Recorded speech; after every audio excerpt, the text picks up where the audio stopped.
যুবক, আমাদেরও সহ্য হয় না যখন তোমরা 31st নাইটে যাও, মনে করো উৎসব, অথচ এটাই বিধর্মীদের ইবাদত। আমাদেরও কলিজা চূর্ণ বিচূর্ণ হয়ে যায় তোমরা বড়দিনে যাও, অথচ তারা তা পালন করে যে আল্লাহ এই দিনে ছেলে জন্ম দিছে।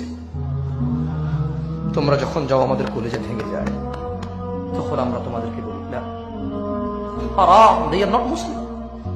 তারা কিভাবে মুসলমান হতে পারে? একজন আনন্দ করছে যে আল্লাহ ছেলে জন্ম দিয়েছে, সেই আনন্দে সে আনন্দিত হচ্ছে, গান বাজাচ্ছে, মদ খাচ্ছে, ফুল দিচ্ছে, অনুষ্ঠান করছে, কেক কাটছে, নতুন জামা কাপড় পরিধান করছে। আর তুমি বলছো যে লাম ইয়ালিদ, তিনি জন্ম দেয়নি, ওয়ালাম ইউলাদ, তিনি জন্ম নেয়নি। এই কথা বলার পরে তুমি উৎসব করতে গেলে আল্লাহর সন্তান হয়েছে এই উৎসবে। তুমি যখন এটা করো আমাদের কলিজা ভেঙে যায়, তখন আমরা আবল তাবল বলা শুরু করি, তখন আমাদের কলিজা ভেঙে যায়। যুবক,